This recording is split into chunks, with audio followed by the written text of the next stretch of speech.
Welcome to r/entitled people, where we share stories from your lives about people who think the rules don't apply to them, and they should get what they want. Thank you, friends, for subscribing to the channel, and for so many likes. And today we have two great stories, so subscribe, hit the like button, and let's begin. The first story. Karen is trying to sue me for doing my job. She ends up being the one taken away in handcuffs. The second story. Employee quits gas station job without giving 2 weeks notice due to new micromanaging and belittling manager. The first story is, EP tried to sneak her kid on a ride, and then tries to get me fired. Cast, me is me. EP is entitled parent. EK is entitled kid. CW is coworker. M1 is manager. I work at an indoor amusement park. I won't say the name of the place for privacy, but yesterday I had one of the worst days of my working career. It all started normal enough. My friend runs the ride go-karts, and the first half of the story is from what she told me during our break. This big group of family and friends walk into the place and instantly start problems. One of the kids is crying and another is throwing tantrums. But since this place is kid-friendly, we're also used to hearing random children cry and scream. It's basically background noise for us.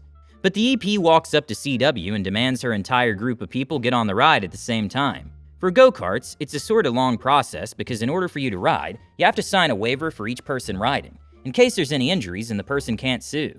CW tells EP that, and she huffs and makes a big deal about it, but finally takes her demon swarm of children and their parents to do the waivers.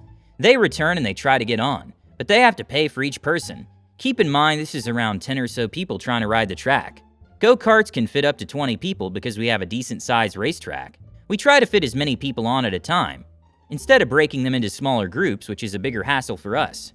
After the adults pay and we show the waivers, CW moves on to the kids. We're instructed to do the adults first. The kids have to be at least a minimum of 45 inches to ride by themselves. If they're under, they have to ride with an adult. Because of that, we have a limited number of carts that can take 2 people. CW begins to measure the kids to see who's tall enough to ride by themselves, with someone or not at all. EP begins yelling at CW to hurry up. CW finished measuring the kids and CW begins to sort them out and put them in the lines for single or double riders. Finally, it comes down to EP's son, EK. CW tells EP if she wants EK to ride, she'll need to ride with him. EP causes a big fuss about how she wants to ride by herself, and can't EK ride by himself? CW tells her it's a safety issue, and she can't allow EK to ride by himself. EP holds up the line yelling she's the customer. Finally, CW calls M1 to solve the problem. M1 comes to find me and asks me to drive a double go-kart for a guest. I agree because it's a chance to drive a go-kart for free. M1 walked over with me and EP takes one look at me. When she finds out it's me, she turns to M1 and not so quietly whispers if she can have someone else. M1 asks why I'm not suitable and EP whispers, I don't want an effing hood rat near my son. I'm black and EP is very, very white. M1 tells her I'm the only option after sharing a look with me. M1 tells EP that if she doesn't want to ride with EK, she's happy to give her a refund on her ticket, but EK cannot ride by himself. This is when EK begins screaming he wants to ride, and EP begins arguing with M1 about how she's going to sue for discrimination. Finally, the group EP is with complains to her, so that she stops complaining. She tells EK to wait for her. I am shocked. EP would rather have fun for herself than let EK be happy, but there's nothing we can do. It's her choice. M1 gives her a refund on his ticket, and EP asks for a refund on hers as well. M1 glares at her and walks away. Cue me and CW quietly laughing. EP huffs and gets into a go-kart. While EK is waiting for her mom, I felt bad and went with him to play a few games in which he got a stuffed animal. When EP got off the ride, she asked EK where he was. EK first explained where me and him had been. I was first thinking, SH, how did such a nice kid end up with an EP? But boy was I wrong. Then EP asked EK loudly if I had touched him anywhere inappropriate. My mouth hung open when EK said yes. Before I even finished talking, EP started screaming and calling me rapist and pedophile. M1 and security come running over and ask what's wrong. EP begins screaming that I touched her son inappropriately, and that she's calling the cops and all that type of SH. Security looks down at EK and asks where I touched him. EK said I gave him an effing pat on the back when he won the stuffed animal. Security and M1 look at EP like WTF. EP keeps screaming that no matter where I touched EK, I had no right, and that I should be fired on the spot. M1 says she's not going to fire me, but turns to be where EP can't see her face and rolls her eyes. M1 talking to me. Don't ever do that again or you'll be fired. I play along with her game and say I'm sorry, and please don't fire me. EP nods her head and has the effing nerve to say, that's right, know your place. I walk away fuming and not trusting myself to not slap a bee. A few hours later, I'm still irritated but not mad. When guess who shows up? I'm running laser tag. Now we have a big play area. It can fit up to 48 people. There's a party scheduled for the area at the time, and parties get to go in by themselves at their designated time. EP immediately starts being about how come they get to do N and SH. I calmly explain to her why, and that makes her angrier.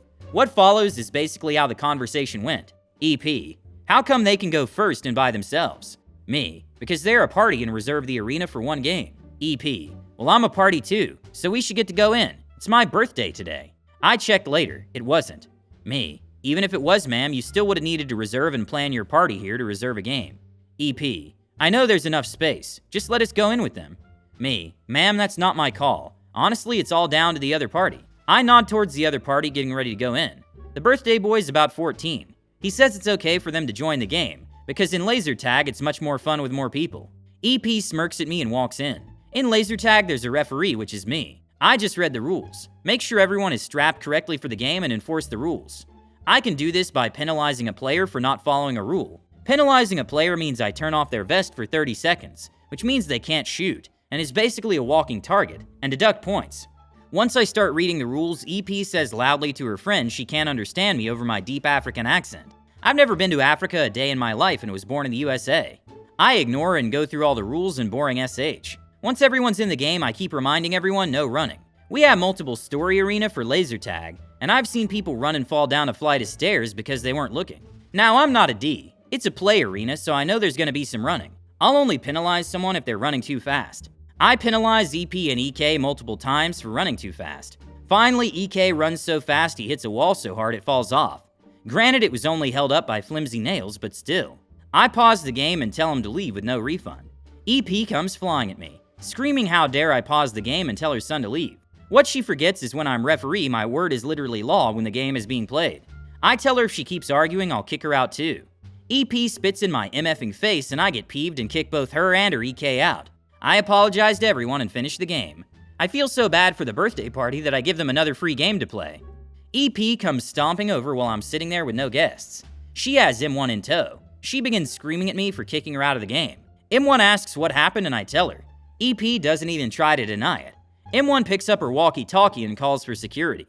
EP turns to me and grins. You're gonna get it now, N. M1 is furious right now, and once security comes, she flips the F out. She tells EP that she's never allowed back into this place, and if she's caught near this place again, she'll call the police. EP retaliates by calling the police. At this point, M1 gives me the rest of the day off. I left just as the cops were pulling up. I'm home now and won't hear the rest of the story until the time I go into work. I'll update when I hear what happened.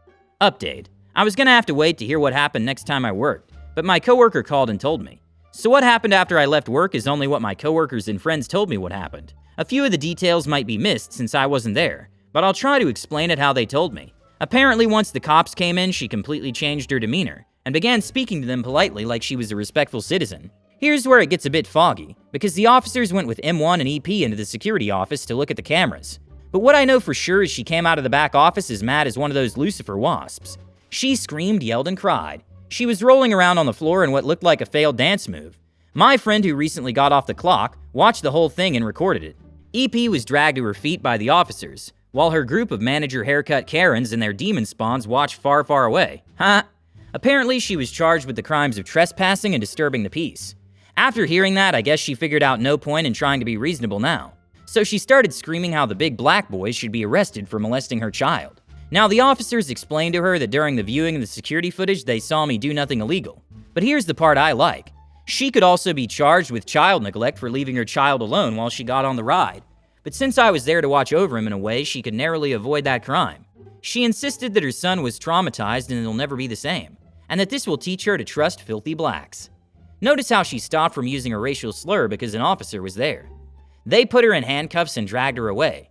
My friend made sure to tell me especially that EK looked at his mom being dragged away, waved, and went back to his game. I was called down to the police station to give a statement, and they asked if I wanted to press charges, simplifying what happened here to make the story shorter. I talked with my foster parents and my uncle who's a lawyer, and decided not to for two main reasons. One, court cases cost a lot of money, and it would be a hassle to run back and forth for the trial in civil court. Two, I personally felt bad for the kid. Racism isn't born with you, it's learned. So I honestly didn't want this kid to grow up thinking his mom had to pay or be in prison basically off the word of me, which might continue to the cycle of hatred and racism. I know those reasons don't seem like much, but I talked it over with my family and we decided it was the best plan of action. And at last thing to say, F you Karen. The second story is my you don't get a 2 weeks notice story. Seeing a post earlier about not giving a 2 weeks notice anymore reminded me of my recent F your 2 weeks notice. So context, I worked for a gas station, started in April for slightly above minimum wage, $8.85 in my state. My manager was decent, got paid every week, 35 hours per week, managed to get by. We were a 6-person store. I was the newest and we all had enough coverage for everyone to get their 2 days off a week. June rolls around and my manager is getting close to quitting. If I recall correctly, her last day was June 21st, and she stayed to train her replacement. Fast forward to end of August and beginning of September. New manager was a slight B at this point. She hired 3 extra people, much to all of our objections, and we all lost hours, doing to about 22 hours a week. So we all lost morale and started slightly slipping on small tasks, sweeping behind the counter, typical house cleaning junk, and started to try to get more hours and kept telling us no, it's not available on payroll. Fine, fair enough. Now comes full B, micromanaging everything. We're a gas station. We change gas prices, brew new coffee every couple hours, stock shelves, other odd jobs. Not GD rocket science. Started belittling, calling people out in group text and not privately, and expected us to pick up shifts when people called off, all while still being a royal B. You all want hours, but you won't pick up shifts. No SH Sherlock, you're a B. Now comes the point of the story. In September, I had a job interview for a tech company, making double my rate. Great benefits, discounts, PTO, vacation, whole nine. I decided to quit. September 13th on my shift sheet after closing, I wrote a note saying effective immediately, I am terminating my employment with company and signed it. Next day I get a text message from her asking what the deal with my note was. I don't have the text messages anymore, so I'll try to summarize what I said. When a manager decides to go against what employees said, losing hours, losing morale, being a total B to employees in a public setting and not privately, you don't get 2 weeks notice. You get a fat FU and shove this job, clean up your entitled management A. I didn't get a reply from her, but from the assistant saying that was rude and unprofessional. I replied back to her, entitled manager B didn't want to dirty her hands, so you did? F you too. I found out later my coworker did the same, 6 days later, and my other coworker put in his week notice before I even quit. I hope you enjoyed these stories. Hit the like button and subscribe to the channel. Have a good day.